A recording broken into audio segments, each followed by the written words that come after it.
Praise the Lord. Christ the Lord worships in me. Jesus touched me. യേശു എന്നെ തൊട്ടു എന്ന പ്രോഗ്രാമിന്റെ 5ാമത്തെ എപ്പിസോഡിലേക്ക് എല്ലാ പ്രിയപ്പെട്ടവരെ ഞങ്ങൾ ഒരുമിച്ച് സ്വാഗതം ചെയ്യുന്നു. ഈ ചർച്ചിന്റെ പ്രധാന പാസ്റ്ററായ എബ്രഹാം ചെറിയാന്റെ ഹൃദയത്തിന് നാളുകളായിട്ട് കർത്താവ് കൊടുത്ത ഒരു ദർശനമാണ് യേശു എന്നെ തൊട്ടു എന്ന ഈ പ്രോഗ്രാം. അത് അനേകർക്ക് അനുഗ്രഹമാണ്. 4 എപ്പിസോഡ് കഴിഞ്ഞു. അനേകർക്ക് അത് അനുഗ്രഹമായി എന്ന് അനേകർ വിളിച്ചു പറയുവാനായിട്ട് ഇടയായി തീർന്നു. ഇന്ന് ഞങ്ങൾ വിശ്വസിക്കുന്നു ഇന്നത്തെ പ്രോഗ്രാം ഇന്ന് ചില വ്യക്തികൾ 2 പേര് നമ്മുടെ നടുവിലുണ്ട്. അവരെ കൂടി കേൾക്കുന്ന സാക്ഷ്യങ്ങൾ അനേകർക്ക് അത് അനുഗ്രഹവും വിടുതലുമാകുമെന്ന് ഞാൻ വിശ്വസിക്കുകയാണ്. അവരെ പരിചയപ്പെടുന്നതിന് മുമ്പായി നമുക്കൊരു ഗാനം കേൾക്കാം.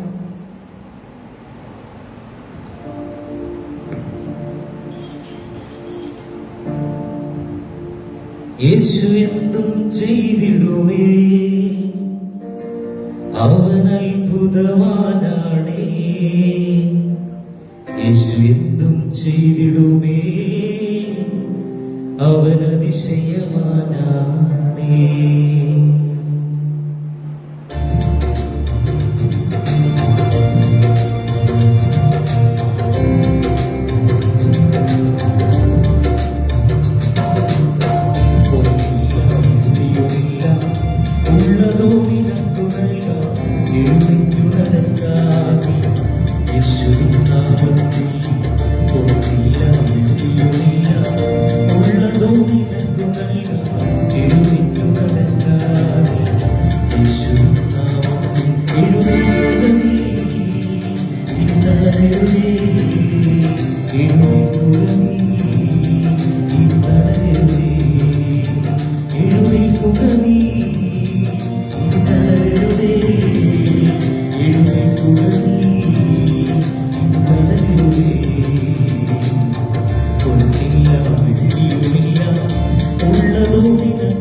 പോകുമെങ്കിലും പിന്നീട് ഞാൻ പള്ളി പോകാതെയായി. പള്ളി പോകാതെ ആവശ്യത്തിന് മാത്രം പള്ളി പോയി. കിട്ടുന്നതിലും മഴപ്പാറകൾ മാത്രമാണ് ഞാൻ പോയിക്കൊണ്ടിരുന്നത്. പിന്നെ ദൈവമായിട്ട് അകന്നു നിൽക്കുകയായിരുന്നു.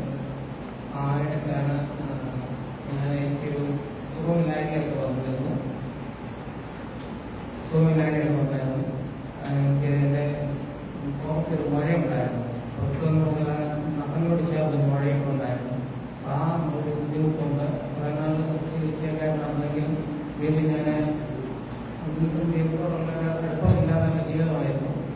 അപ്പോൾ ആ സമയത്ത് ഞാൻ ആശുപത്രിയിൽ പോയി കാണിച്ചെങ്കിലും നമുക്കുണ്ട് മുന്നോട്ട് നടന്നു പോകാനുള്ള ഒരു ബുദ്ധിമുട്ടുകളുണ്ടായി. അപ്പോൾ അങ്ങനെ പിന്നെ ആയുർവേദ ഹോസ്പിറ്റലിലേക്കായിരുന്നു പിന്നീട് പോയത്. വേദന തിരുമുക എന്നുള്ളതായിരുന്നു എൻ്റെ ഒരു പ്രതീക്ഷ. അങ്ങനെ കുറേ പല സ്ഥലങ്ങളിൽ പോയി തിരുമുകയും കുറേ പൈസ ആവശ്യമാക്കുകയും ചെയ്തു. അവസാനം ഞാൻ വീട്ടിലേക്ക് വന്നു. വീട്ടിൽ വന്നു കഴിഞ്ഞ് വീണ്ടും എനിക്ക് 2 കാലം മറക്കാൻ വയ്യാത്ത രീതിയിൽ ഞാൻ കിടന്നു പോയത്. കിടന്ന് ഒരു 2 മാസത്തോളം കട്ടിലെ തന്നെ ആടും കിടന്നു. എഴുന്നേക്കാൻ പറ്റാത്ത ഒരു സാഹചര്യമായിരുന്നു. ഞാനങ്ങനെ ഇരിക്കുന്ന സമയത്ത് ഞാൻ ഓർത്ത് എനിക്ക് ഇങ്ങനെ ആയിരുന്നു നമ്മുടെ ജീവിതം, മുന്നോട്ട് പോകാനുള്ള പ്രയാസമായിരിക്കാം എന്ന് കരുതിയപ്പോഴാണ് വീണ്ടും സഹോദരൻ മകനെ കുമ്പനാട് ഫെലോഷിപ്പ് ആശുപത്രിയിൽ എടുത്തുകൊണ്ടാണ് പോയത്. അവിടെ ചെന്ന് ഡോക്ടറെ കണ്ടു കഴിഞ്ഞപ്പം ഡോക്ടറെ കാണുകയും ഡോക്ടർ ഒരു സ്കാൻ ചെയ്യാനൊക്കെ ചെയ്ത് പറഞ്ഞ് അത് ചെയ്ത് കഴിഞ്ഞപ്പോഴത്തേക്കാണ് അങ്ങനെയാണ് മഴയുണ്ടെന്ന് മനസ്സിലാക്കുന്നത്. ഇതൊരു അറിയില്ലായിരുന്നു. വീണ്ടും അന്ന് ആർക്കൊണ്ടാണ് മെഡിക്കൽ കോളേജിൽ പോയി 100 കാണുക എന്നാണ് പറഞ്ഞത്. പെട്ടെന്ന് പോയി അന്ന് തന്നെ അഡ്മിറ്റ് ആക്കുകയും ഞാൻ അവിടെ ആ സമയത്താണ് ഇങ്ങനെ എഴുന്നേക്കാൻ പറ്റാത്ത ഞാൻ ജീവിതം ഇങ്ങനെ ആയിരിക്കും എന്നുള്ള പ്രതീക്ഷിക്കുന്ന സമയത്താണ് ഞാൻ ദൈവത്തെ ഒന്ന് വിളിക്കുക എന്നുള്ളത്. പലപ്പോഴും ചില മുഖ്യ ആൾക്കാർക്ക് നമ്മുടെ രോഗാശയിലായിരിക്കും ദൈവത്തോടൊക്കെയുള്ള അടുപ്പമുണ്ടാകും. ഞാൻ ആ സമയത്താണ് ഒന്ന് വിളിക്കുകയും ആ സമയത്ത് വൈഫിനോട് പറയും എൻ്റെ ഒരു ബൈബിൾ എനിക്ക് വേണമെന്ന് പറയും. ഇതുവരെ ബൈബിൾ തുറക്കാറൊന്നുമില്ലായിരുന്നു. ചെറുപ്പകാലങ്ങളിൽ സൺഡേ സ്കൂളിൽ മാത്രം ബൈബിൾ ഉപയോഗിച്ചിരുന്നത്. പിന്നെ അത് ഉപയോഗിച്ചിട്ടില്ല. അപ്പോൾ ആ സമയത്ത് എൻ്റെ ബെഡിൻ്റെ അകത്ത് ബൈബിൾ വെക്കുകയും ഓരോ വാക്യങ്ങൾ വായിക്കുകയും കിടക്കും. ആ സമയത്താണ് പിന്നെ ഞാൻ ദൈവത്തോട് കൂടുതൽ അടുക്കാൻ തുടങ്ങിയത്. അങ്ങനെ ഇരുന്ന് കഴിഞ്ഞ് സർജറി കഴിഞ്ഞു. ഐസിയിൽ കിടക്കുന്ന സമയത്താണ് ഞാൻ ബൈബിൾ പൂർണ്ണമായിട്ടും വായിക്കാൻ തുടങ്ങി. ഡോക്ടറോട് പറഞ്ഞു എനിക്ക് ബൈബിൾ വേണം. ഡോക്ടർ എനിക്ക് ബൈബിൾ വാങ്ങിച്ചു തന്നു. അത് വായിച്ച് അങ്ങനെയാണ്. അപ്പോൾ ഞാൻ പിന്നെ കൂടുതൽ ദൈവത്തോട് പിന്നെ പ്രാർത്ഥിക്കാൻ തുടങ്ങി. എനിക്കിപ്പോഴും ശരിക്കും പ്രാർത്ഥിക്കാൻ അറിയത്തില്ല. ഞാൻ പ്രാർത്ഥിക്കില്ല. ഇവിടെ പ്രാർത്ഥിക്കുമ്പോഴൊക്കെ എനിക്ക് പ്രാർത്ഥിക്കണമെന്നുണ്ട്. പക്ഷേ എനിക്ക് ഒന്ന് പ്രാർത്ഥിക്കാൻ മനസ്സിൽ കിട്ടുന്നില്ല, വാക്കുകൾ കിട്ടുന്നില്ല. എനിക്ക് പ്രാർത്ഥിക്കണമെന്ന് ഭയങ്കര ആഗ്രഹമാണ് എനിക്ക് ഇപ്പോഴും ഉണ്ട്. കഴിഞ്ഞ പ്രാവശ്യം മാസ്റ്ററിനോട് പ്രാർത്ഥിക്കാൻ പറഞ്ഞപ്പോഴും ഞാൻ കൈ വിലക്കി കാണിക്കുകയായിരുന്നു. എനിക്ക് വാക്കുകൾ വരുന്നില്ല. എനിക്ക് പ്രാർത്ഥിക്കണം ഭയങ്കര ആഗ്രഹമാണ്.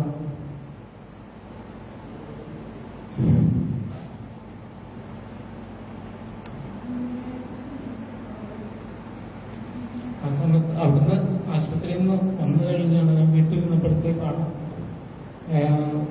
വീട്ടിൽ വന്ന് കടന്നു കഴിഞ്ഞപ്പോഴാണ് ഞാൻ പുതിയ നിയമവും പഴയ നിയമവും ഫുള്ള് വായിച്ചു തീർന്നു. ആദ്യമായിട്ടാണ് ഞാൻ അങ്ങനെ ഒരു കാര്യം ചെയ്ത് തീർത്തത്. പക്ഷെ പുതിയ നിയമം കഴിയുമ്പോൾ ഫുള്ള് വായിച്ചെങ്കിലും എനിക്ക് സത്യത്തിൽ അതിൻ്റെ അകത്തെ ഒരൊന്നും ഇതുവരെ ഉൾക്കൊള്ളാൻ കഴിഞ്ഞിട്ടില്ല. കുറച്ച് ഭാഗങ്ങളൊക്കെ എനിക്ക് മനസ്സിലായിട്ടുണ്ട്.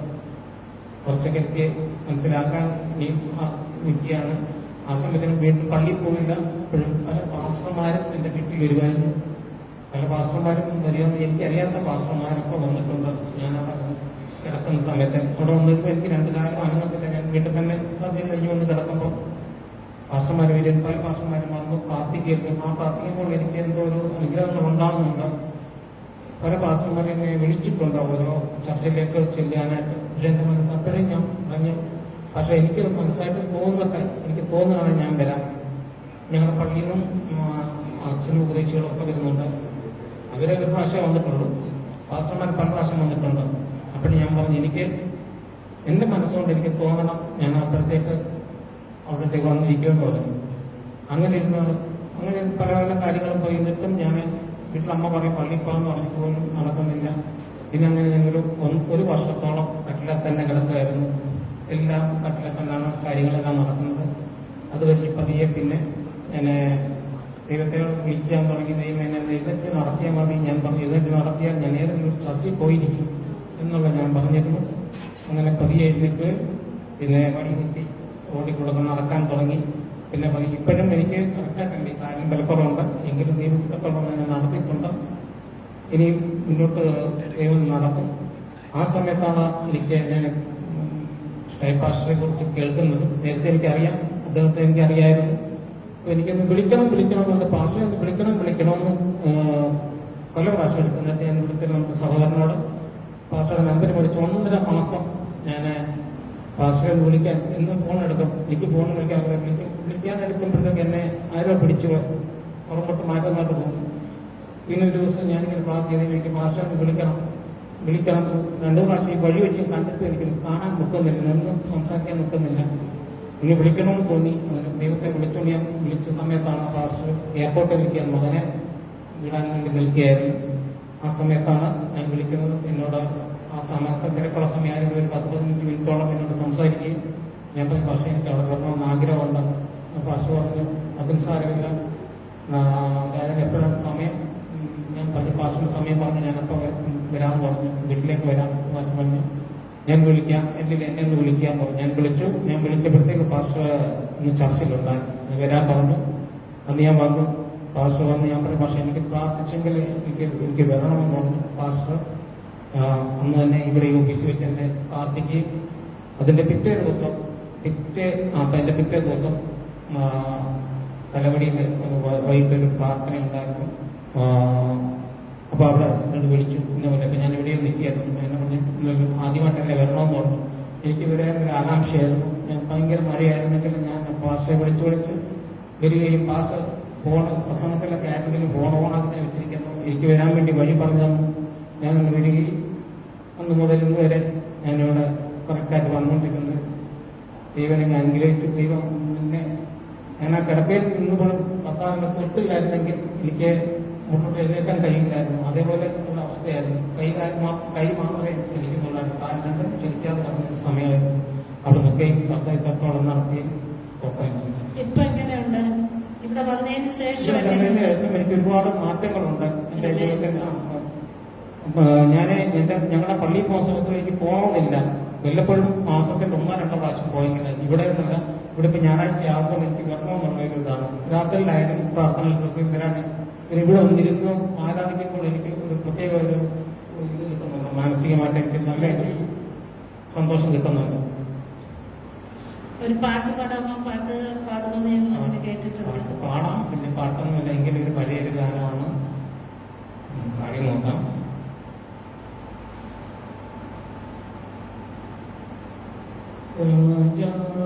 രാജാക്കന്മാരുടെ രാജാവേ നിന്റെ രാജ്യം വരേണമേ.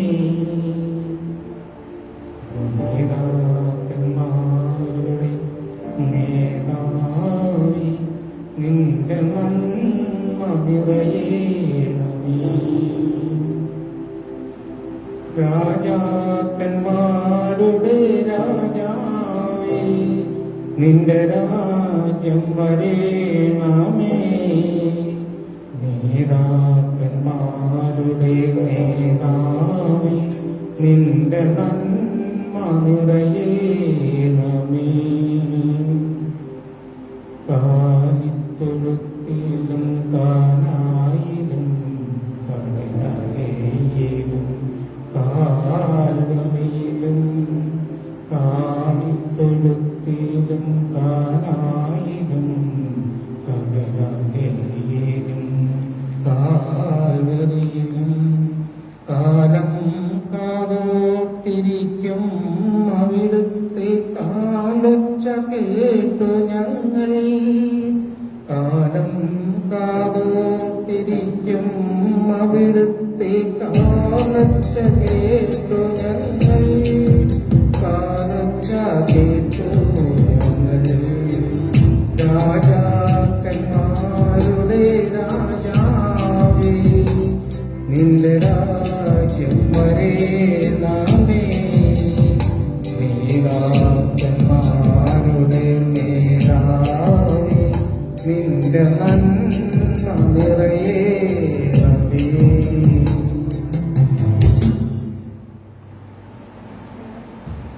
എന്റെ ദാസനെ ദൈവം ചെയ്ത വലിയ അത്ഭുതങ്ങളുടെ അറിയിച്ച് സ്തുതിക്കുന്ന സ്തോത്രം ചെയ്യുന്നു. അമ്മച്ചി ഒന്ന് പരിചയപ്പെടാമോ? എൻ്റെ പേര് അന്നമ്മ ജെയിംസ് ആണ്. ഞാനിവിടെ നെടുമ്പത്ത് താമസിക്കുന്നു. ഞാനൊരു SI വിശ്വാസിയായിരുന്നു. അപ്പോൾ എനിക്ക് 3 കുഞ്ഞുങ്ങളുണ്ട്. പിന്നെ 3 കുഞ്ഞുങ്ങളുള്ളപ്പോൾ ഞാൻ ഒരു രോഗിയായിരുന്നു. എനിക്ക് TB അസുഖമായി. അപ്പം ഞാൻ CSIയിലായിരുന്നു. അങ്ങനെ എനിക്കൊരു കർത്താവ് സൗഖ്യം തരുമെന്നുള്ള വിശ്വാസമൊന്നും എനിക്കില്ലായിരുന്നു. അപ്പം ഞാൻ രോഗിയായിരുന്നപ്പോൾ ഞാൻ ഒരു കൺവെൻഷൻ ഇതുപോലെ നടന്നു. അവിടെ TV ആശാരി എന്നാണ് പറഞ്ഞ ഒരു ദേവദാസനവിടെ രോഗികൾ കൺവെൻഷൻ നടന്നു. അപ്പോൾ ഞാൻ എൻ്റെ സൗകര്യോട് പറഞ്ഞ പോലെ നമുക്കൊന്ന് പോകാമെന്ന്. ഞാൻ അപ്പോൾ എൻ്റെ കുഞ്ഞിനെ ഞാനാണെങ്കിൽ എൻ്റെ കുഞ്ഞിന് 1 മാസം പ്രായമുള്ളപ്പോഴാണ് TB രോഗിയാണ്. പക്ഷെ എൻ്റെ ശരീരത്തിൽ നേരത്തെ ഈ രോഗമുണ്ടായിരുന്നു. പക്ഷെ എനിക്കറിയത്തില്ല. ഒടുവിൽ അവളെ പ്രസവിച്ച് കഴിഞ്ഞ് 6 മാസം എനിക്ക് എടുക്കാനോ നടക്കാനോ പിടിക്കാനോ ഒത്തിരി എനിക്ക് വേണ്ടി ട്രീറ്റ്മെൻറ്റൊക്കെ ചെയ്തു. പക്ഷെങ്കിൽ എനിക്ക് പൂർണ്ണമായ സൗഖ്യം കിട്ടിയില്ല. ഒടുവിൽ എൻ്റെ കാലൊക്കെ ജീവിതത്തിൽ നടക്കാൻ വയ്യാത്തൊരവസ്ഥയായി. എൻ്റെ 3 കുഞ്ഞുങ്ങളിൽ മൂത്ത കുഞ്ഞിന് 5 വയസ്സ്, ഇളയ കുഞ്ഞിന് 3 വയസ്സ്, എൻ്റെ ഇളയ കുഞ്ഞിന് 1 മാസം പ്രായം. ഞാൻ വളരെ ക്ഷീണമായി. അപ്പം അന്നത്തെ ഒരു നല്ല മരുന്നോ ഭക്ഷണമോ പാത്രമോ ഒന്നുമില്ലാത്ത സമയത്താണ്. അപ്പം ഞാൻ വളരെ ഭാരപ്പെട്ട അങ്ങനെ വിളിച്ച് വിശേഷം കിട്ടും. ഞാൻ അവിടെ ചെന്ന് ഞാൻ കുഞ്ഞിനെ വീട്ടിൽ ഇട്ട പോലെ അവിടെ ചെന്ന് കഴിഞ്ഞപ്പോൾ അവിടെ കണക്ഷൻ അന്ന് പന്തലുമൊന്നുമില്ല. പക്ഷെ ആ മഞ്ഞത്തിൽ നിന്ന് ഞാൻ അങ്ങോട്ട് പോയത് എനിക്ക് വലിയ അസ്വസ്ഥതയിലാണ് പോയത്. അതുപോലെ ഞാൻ രാത്രിയിൽ മാസങ്ങൾ ഞാൻ ഉറങ്ങാതെ കിടന്നിട്ടുണ്ട്. ചുമച്ച് തൊട്ടി ഞാൻ ചോദിച്ചു കട്ടായി എൻ്റെ ദൈവമേ ഉറങ്ങണമെന്ന് ഞാൻ പറഞ്ഞു. അപ്പോൾ എൻ്റെ വീട്ടുകാർക്കെല്ലാം എന്നെ ഇഷ്ടമാണ്. പക്ഷെ എൻ്റെ അമ്മയൊക്കെ ആ കാര്യത്തിൽ അല്പം വലിയ വിഷമം. ഭർത്താവ് നല്ല സ്നേഹിക്കുന്നത് മനസ്സിലായിരുന്നു. അതുകൊണ്ട് എവിടെ വേണേലും എന്നെ കൊണ്ടുപോകും. പക്ഷെ അങ്ങോട്ട് ഞാൻ പ്രാർത്ഥിക്കാൻ പോയി. അവിടെ ചെന്നപ്പോൾ കൺവെൻഷൻ തുടങ്ങിയപ്പോൾ ഒരു കുഞ്ഞുങ്ങൾ എഴുന്നേറ്റ് വരുന്നില്ല. ജോലികൾക്ക് വേണ്ടി പ്രാർത്ഥിക്കാമെന്ന് പറഞ്ഞപ്പോൾ ആരും എഴുന്നേറ്റ് വരുന്നില്ല. അപ്പം ഞാൻ നോക്കി ഇത്രയും ദൂരം പറഞ്ഞ് ഞാൻ പോയപ്പോൾ എനിക്ക് കിട്ടുന്ന അവസരമല്ല. ഞാൻ എഴുന്നേറ്റ് ചെന്നപ്പോൾ ആ ദൈവദാസൻ എന്തോ പാരമ്പര്യത്തിൽപ്പെട്ട ഒരു ദൈവദാസൻ ഓടി വന്ന് എൻ്റെ തല കൈവച്ച് പ്രാർത്ഥിച്ച് ആ സമയത്ത് എനിക്ക് പൂർണ്ണമായ വിടുതൽ തന്നതാണ്. ഞാനിങ്ങോട്ട് സുഖമായിട്ട് നടന്നു വന്നു. എനിക്ക് രാത്രി നല്ല വിടുതൽ വന്നു. ഞാൻ സുഖമായിട്ട് ഉറങ്ങി. അപ്പം എനിക്ക് 1 മാസത്തേക്ക് സൗജന്യം മരുന്ന് തരും ഗവൺമെൻറ്. അപ്പം ഞാൻ കൊണ്ടൊന്ന് കഴിക്കും. യാതൊരു കുറവില്ല. അങ്ങനെ ഇരിക്കുമ്പോഴേ അന്ന് രാത്രിയിൽ ഉറങ്ങിയതുകൊണ്ട് നേരം വെളുത്ത് 1 മാസത്തേക്കുള്ള മരുന്ന് ഞാൻ ഒന്നിച്ച് കെട്ടിക്കാണും. കളഞ്ഞ് കഴിഞ്ഞപ്പോൾ എനിക്ക് ശരിയൊരു പരവേശം ഒരു വിഷമമൊക്കെ തോന്നിച്ചപ്പം പക്ഷെങ്കിൽ ഞാൻ നല്ലതായിട്ട് ഹാപ്പിയാണ്. എനിക്ക് നല്ല ആരോഗ്യമുണ്ട്. അന്ന് രാത്രി മുഴുവൻ ആ വീടിൻ്റെ ഞാൻ ആ സെക്കൻഡ് അനുഭവിച്ചെന്നുള്ളതാണ്. അപ്പോൾ അങ്ങനെ വന്നപ്പോഴത്തേക്ക് മരുന്ന് ഉപേക്ഷിച്ചതിന് എനിക്ക് ഭയം. ഞാൻ വീണ്ടും കരയാൻ തുടങ്ങി. വീണ്ടും അങ്ങനെ കാര്യം. പക്ഷെങ്കിൽ എനിക്ക് പിന്നെ അസുഖം ഉണ്ടായില്ല. അത് കഴിഞ്ഞ് സർക്കാരിൽ നിന്ന് മരുന്ന് വരുന്നത് ആ കാർഡ് ഞാനിങ്ങനെ വിവരിക്കുന്നത്. കാർഡ് വിവരി കഴിഞ്ഞപ്പോൾ ഞാൻ സ്വതന്ത്രയായി. അപ്പം പിന്നെ പ്രാർത്ഥനകൾക്കെല്ലാം പോയി പ്രാർത്ഥിക്കുന്നു. 25 വർഷം ഞാൻ ഒരു അനാസി കുളിയ പോലെ കഴിക്കാതെ 25 വർഷം ഞാൻ സുഖമായിട്ട് ജീവിച്ചു. ആ സമയത്ത് വീണ്ടും എൻ്റെ ശരീരത്തിലെ ഒരു രോഗം ഞാൻ മരുന്ന് വെട്ടിട്ടില്ലായിരുന്നു. ആ രോഗം എന്ന് പറഞ്ഞാൽ എന്നെ കോട്ടയം മെഡിക്കൽ കോളേജിൽ കൊണ്ടുപോയി എൻ്റെ കുഞ്ഞും എൻ്റെ ഭർത്താവും കൂടെ കൊണ്ടുപോയി അവിടെ ചെന്ന് എല്ലാ ചെക്കപ്പും നടത്തി. 2020 ഡിസംബർ മാസം 11 ഞാൻ ആശുപത്രി പോകുന്നു. 25 അവരെടുക്കാതെ എൻ്റെ ബ്ലഡ് പല പ്രാവശ്യം പരിശോധിച്ചു. ECG എടുത്തു, എക്സ്റേ എടുത്ത്, സ്കാൻ ചെയ്തു, എൻഡോസ്കോപ്പി ചെയ്തു. ഇതെല്ലാം ചെയ്തിട്ടും എനിക്ക് 2 ബ്ലഡേ ഉള്ളൂ, 8 ബ്ലഡേ ഉള്ളൂ. പക്ഷേ അവർ നോക്കിയിട്ട് ഒരു രോഗവും എനിക്കില്ല. അപ്പൊ അതൊക്കെ ഒരു സംശയം, ഇത് ബ്ലഡ് ക്യാൻസർ ആയിരിക്കും, അതായിരിക്കും ബ്ലഡ് ഇങ്ങനെ കുറയുന്നത്. അതെല്ലാം ഞാൻ കേൾക്കുന്നുണ്ട്. അപ്പോഴത്തേക്ക് അവർ തിരുവനന്തപുരത്ത് ബോൺമാരോ ആ ബോൺമാരോ ചെയ്യാനായിട്ട് എൻ്റെ ശരീരത്തിൽ ബ്ലഡ് ഇല്ലാത്തതുകൊണ്ട് ഒരു കുട്ടി ബ്ലഡ് കയറ്റി ബോൺമാരെ എൻ്റെ ശരീരത്തിൽ എത്താൻ മുഴുവൻ വാങ്ങുന്നു. ഞാൻ ഇവിടുന്ന് അങ്ങോട്ട് പോയേക്കാത്ത അവസരം. അപ്പം ഞാൻ പ്രാർത്ഥിച്ചു, കർത്താവേ, ഞാൻ നടന്ന ഇവിടെ വന്ന് എന്നെ ഒരു പെട്ടിയിലാക്കി കൊണ്ടല്ലോ ഞാൻ പ്രാർത്ഥിച്ചു. ആ സമയത്ത് ആ അവസ്ഥയിൽ ദൈവം എന്നെ വിളിച്ചു. അവർ ഒരു രോഗവും ഇല്ലെന്ന് പറഞ്ഞു. ഓന്മാരോ ചെയ്തിട്ട് നോർമലായിരുന്നു. എന്നെ സകല ചെക്കപ്പ് നടത്തണ നോർമലായിരുന്നു. അങ്ങനെ പിന്നെ വീട്ടിൽ വന്നിരുന്നു. ഇപ്പൊ എന്റെ ശരീരത്തിൽ 11.7 പേർക്കുണ്ട്. ഞാൻ സന്തോഷവതിയായിട്ട് ജീവിക്കുന്നു. എന്റെ കുഞ്ഞുങ്ങളെല്ലാം ദൈവം അനുഗ്രഹിച്ചു, എന്നെ അനുഗ്രഹിച്ചു. അമ്മച്ചിക്ക് ഇപ്പൊ എങ്ങനെയുണ്ട്? ഇപ്പൊ എനിക്ക് പൂർണ്ണ വിടുതലുണ്ട്. എനിക്ക് എന്റെ ശരീരത്തിൽ ഒരു രോഗവും ഇല്ല.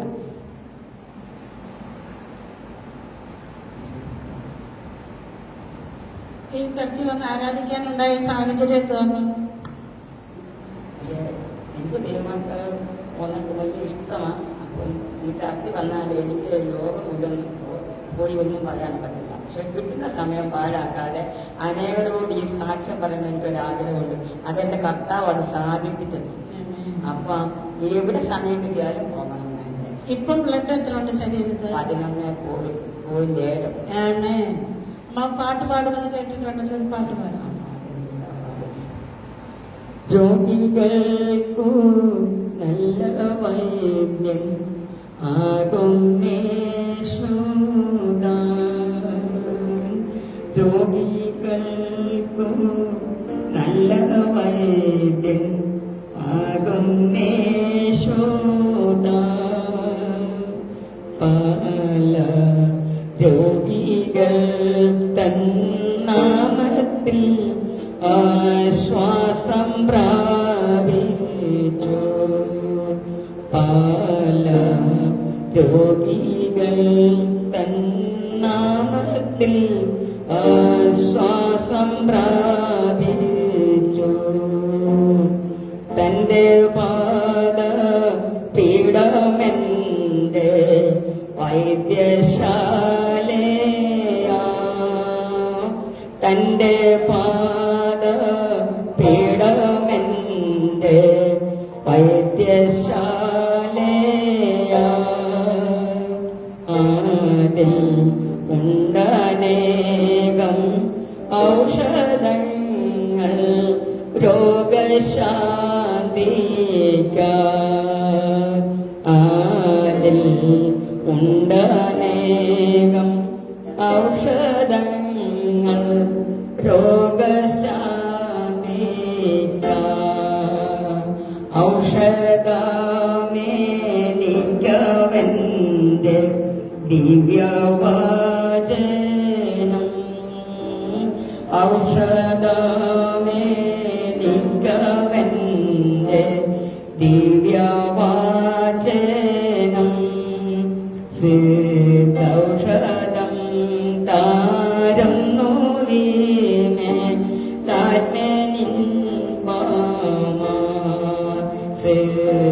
ഔഷധം താരുന്നു വീണേ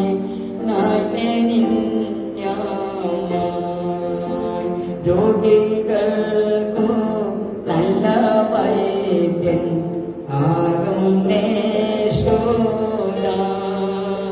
പല രോഗികൾ തന്നാമത്തിൽ ആശ്വാസം പ്രാപിച്ചു. പല രോഗികൾ തന്നാമത്തിൽ ആശ്വാസം പ്രാപിച്ചു. അനുഗ്രഹിക്കപ്പെട്ട പാട്ടുകള്, നല്ല സാക്ഷ്യങ്ങൾ കേൾക്കുവാനായിട്ട് സ്വർഗ്ഗപിതാവ് നമ്മളെ സഹായിച്ചു. ഇന്നത്തെ എപ്പിസോഡിൽ കൂടി ആമേൻ ഈ 2 പേരിൽ കൂടി നമ്മൾ കേട്ടതായ സാക്ഷ്യങ്ങളെ നിങ്ങൾ വിവിധ സമയങ്ങളിൽ ഇരുന്ന് ഈ ലൈവിൽ കൂടി കാണുന്നുണ്ടല്ലോ. ഇവിടെ നമ്മൾ ആദ്യമേ രാജ്യം ബ്രദർ പറഞ്ഞ ഒരു സാക്ഷ്യം ഇതാണ്. പക്ഷപാത രോഗിയായിരുന്നു, കിടക്കയിലായിരുന്നു, പക്ഷെങ്കിൽ യേശു തൊട്ട് സൗഖ്യമാക്കി. ഒരു ക്രിസ്തീയ കുടുംബത്തിൽ ജനിച്ചുവെങ്കിലും ദൈവവുമായിട്ട് യാതൊരു ബന്ധവുമില്ലാതെ സ്വന്തം ഇഷ്ടങ്ങൾക്ക് സ്വന്തം മോഹങ്ങൾക്ക് അനുസരിച്ച് ജീവിച്ചുവെങ്കിലും ഏറ്റവും ഒടുവിൽ യേശുവിനെ തൊട്ട് കഴിഞ്ഞപ്പോൾ, യേശുവിനോട് പ്രാർത്ഥിച്ചു കഴിഞ്ഞപ്പോൾ തന്റെ ജീവിതത്തിൽ ഉണ്ടായ വിടുതലാണ് ഇന്നിവിടെ സാക്ഷീകരിക്കുവാനായിട്ട് ഇടയായി തീർന്നത്. അതുപോലെ പ്രിയ അന്നമ്മച്ചിക്കൂടെ നമ്മൾ കേട്ട സാക്ഷ്യം, ബ്ലഡ് ഇല്ലാതെ ഒരു വ്യക്തി ജീവിക്കുമോ? നമുക്ക് എല്ലാവർക്കും അറിയാം. നോർമലായി ഒരു 11 പോയിന്റ് ബ്ലഡ് നമുക്ക് ഒരു ശരീരത്തിൽ ആവശ്യമാ. പക്ഷെങ്കിൽ 2 ആമേൻ ബ്ലഡുമായിട്ട് നടന്ന് ഒരു കുഴപ്പമില്ലാതെ നടന്ന് യേശുവിനോട് പ്രാർത്ഥിച്ചപ്പോ ആ സ്ഥിതിക്ക് കർത്താവ് ഭേദം വരുത്തി. ഇന്ന് ഈ ലൈവിൽ കൂടി കാണുന്ന പ്രിയപ്പെട്ടവരോട് ഞങ്ങൾ ഒരു കാര്യം പറയാം, യേശു ഇന്ന് സൗഖ്യമാക്കാൻ ശക്തനാണ്. നിങ്ങൾ ഏതെല്ലാം വിഷയങ്ങളിൽ ഭാരപ്പെടുന്നുണ്ടോ, ഇന്ന് രാത്രി കാലം പരിശുദ്ധാത്മാവിനാൽ ഓർപ്പിക്കട്ടെ, കർത്താവ് നിങ്ങളെ സൗഖ്യമാക്കും. ഇവിടെ കടന്നു വന്ന് പ്രാർത്ഥിപ്പ. ഇപ്പം രാജൻ ബ്രദർ നിങ്ങൾ കണ്ടു കാണും, ഇവിടെ നടന്നാണ് കയറി വന്നത്, ആരുടെയും പരസഹായമില്ലാതെ കയറി വന്നത്. യേശുവിന്റെ അടുക്കൽ വന്നു കഴിഞ്ഞാൽ പിന്നെ യേശു പിടിവെക്കുന്നത്. ഇപ്പം വീട്ടിൽ വിശ്രമിക്കാൻ പറ്റത്തില്ല, ഒരു പ്രയർ ഉണ്ടെന്ന് കണ്ടാൽ ഓടി വരും. ആദ്യം വന്ന് ഇവിടെ ഇരിക്കുന്നത് രാജൻ ബ്രദറാണ്. അതുകൊണ്ട് ഞാൻ നിങ്ങളോട് പറയാം, നിങ്ങളെ യേശു വിളിക്കുന്നു, യേശു തൊടുവാൻ ആഗ്രഹിക്കുന്നു. ആമേ. ഞങ്ങളുടെ ചർച്ചിന്റെ ലൊക്കേഷന് ഞാൻ ഇപ്പോൾ ഒന്ന് പറയാം. പത്തനംതിട്ട ജില്ലയില് തിരുവല്ല താലൂക്കിൽ നെടുമ്പ്രം വില്ലേജില് നെടുമ്പ്രത്തുള്ള ഭഗത് ബാങ്കിന്റെ 1ാമത്തെ നിലയിലാണ് ഞങ്ങൾ ഇവിടെ ആരാധിക്കുന്നത്. രാവിലെ 8:30 മുതൽ യൂത്തിന്റെ ആരാധന, കുഞ്ഞുങ്ങളുടെ ആരാധന തുടങ്ങും 9:15 വരെ. 9:15 മുതൽ 11:30 വരെ ഇവിടുത്തെ പ്രധാന ശുശ്രൂഷകനായ എബ്രഹാം ചെറിയാൻ ശുശ്രൂഷിക്കുന്നു. ഏവരെയും ഞങ്ങൾ ഈ ചർച്ചിലേക്ക് സ്വാഗതം ചെയ്യുന്നു. ദൈവമായ കർത്താവ് എല്ലാവരെയും ഒരുപോലെ അനുഗ്രഹിക്കുമാറാകട്ടെ. കണ്ണടയ്ക്ക് ഒരു വാക്ക് നമുക്ക് പ്രാർത്ഥിക്കാം. കരുവാനിയന്ത്രമായ സുഖസപിതാവാൻ ദൈവമേ, നല്ലൊരു സമയം കാലമായി നൽകി നല്ല കൃപയ്ക്കാൻ നന്ദി പറയുന്നു കർത്താവേ. കർത്താവെ, നിന്റെ മക്കളിൽ കൂടെ നല്ല സാക്ഷ്യങ്ങൾ ഞങ്ങളുടെ ജീവിതത്തിലേക്ക് പകർന്നു തന്നതിനെ നന്ദി പറയുന്നു കർത്താവെ. ദൈവമേ കർത്താവെ, ഓരോ സാക്ഷ്യവും ദൈവമായ കർത്താവെ കർത്താവിന്റെ വിടുതലാണ് കർത്താവെ. അവിടുന്ന് നൽകി തന്ന നല്ല കൃപകൾക്ക് നന്ദി പറയുന്നു കർത്താവെ. ഇനി അനേകം പേരുടെ ജീവിതത്തിൽ കർത്താവെ അനുഗ്രഹത്തിന് കാരണമായി തീരുമാനങ്ങൾ അവിടുന്ന് സഹായിക്കുമാറാണെന്ന് പ്രാർത്ഥിക്കുന്ന കർത്താവെ. സകല നന്മകളാൽ നിറയ്ക്കുമാറാണെന്ന് പ്രാർത്ഥിക്കുന്ന കർത്താവെ. ദൈവകൃപയാൽ നിറയ്ക്കുമാറാണെന്ന് പ്രാർത്ഥിക്കുന്ന കർത്താവെ. സകല നന്മകൾക്കായി സ്വതന്ത്രം സകല ജീവിച്ച യേശു ക്രിസ്തുവിന്റെ അധികാരമുള്ള നാമത്തിൽ തന്നെ